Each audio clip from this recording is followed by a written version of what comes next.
नाशिकमध्ये कुंभमेळा पार पडणार आहे। या निमित्तानं साधूंना राहण्यासाठी तपोवनातील झाडं तोडली जाणार आहेत। महापालिकेच्या झाडं तोडण्याच्या निर्णयाला अनेकांनी विरोध केलाय। आता या निर्णयाला विरोध म्हणून तपोवन परिसरामध्ये साधूग्राममध्येच कवी संमेलन भरवण्यात आलेलं आहे। झाडांची कत्तल करू नये, झाडांमुळे मानवांना कशा पद्धतीने फायदा होतो आणि मानवाला झाडांशिवाय पर्याय नाही, अशा पद्धतीच्या कविता या कवी संमेलनामध्ये सादर करण्यात आल्या। साहित्य कणा फाउंडेशनच्या वतीने हे कवी संमेलन भरवण्यात आलेलं आहे।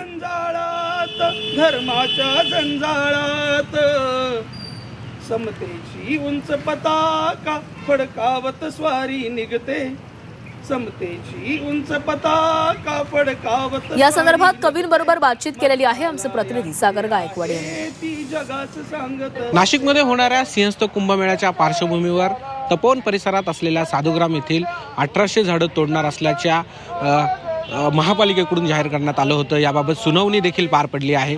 या झाडांची कत्तली होऊ नये यासाठी राजकीय पक्षांपासून तर पर्यावरण प्रेमींपर्यंत सगळ्यांनी त्याला विरोध केलेला आहे। ही झाडं तोडू नये यासाठी अनेक संघटना आता रस्त्यावरती उतरताना पाहायला मिळत आहे। या तपोवना परिसरामध्ये येऊन आंदोलन करताना पाहायला मिळत आहेत। राज ठाकरे असतील, उद्धव ठाकरे असतील यांनी या सगळ्या बाबतीत आपली प्रखर भूमिका देखील मांडलेली आहे। याच आता तपोवनाच्या परिसरात असलेल्या साधूग्राममध्ये एक कवी संमेलन पार पडतं आहे आणि ह्या कवी संमेलनामध्ये झाडं कशी वाचली पाहिजे, झाडांचा कसा उपयोग होतो याबाबतच्या या सगळ्या कवितांमध्ये या सगळ्या जनतेला असेल यातून सांगण्याचा प्रयत्न जो आहे तो करताना आपल्याला पाहायला मिळतोय। वृक्ष संवर्धन कवी संमेलन 2025 याच्या साहित्य कणा फाउंडेशन नाशिक यांच्या वतीने हे सगळं कवी संमेलन सध्या सुरू आहे। आपल्याबरोबर हे सगळे कविता करणारे सगळे कवी आहेत, आपण त्यांच्याशी बोलूयात। ताई, आपण सगळेजण इथे आंदोलनामध्ये सहभागी होत आहेत, कवितेच्या माध्यमातून तुम्ही निषेध व्यक्त करतायत।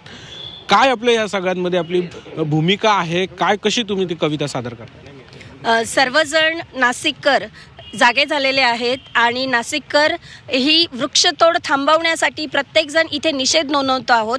म्हणूनच नाशिकच्या सगळे साहित्यिक, कवी, कवयित्री एकत्र येऊन हा निषेध काव्याच्या माध्यमातून नोंदवत आहेत आम्ही सगळे। आणि म्हणून ही काव्य मैफिल इथे चालू आहे। 4 ओळी यासाठी। तपोवन फक्त जंगल नाही, तपोवन फक्त जंगल नाही तर तो नाशिकचा श्वास आहे। तपोवन फक्त जंगल नाही तर तो नाशिकचा श्वास आहे।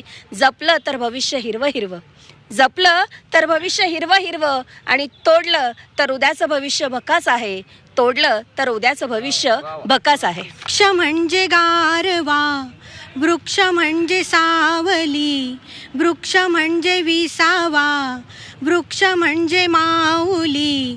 कत्तल रे कशासाठी मानवा त्याची लावली, कत्तल रे कशासाठी मानवा त्याची लावली। वृक्ष म्हणजे गारवा, वृक्ष म्हणजे सावली।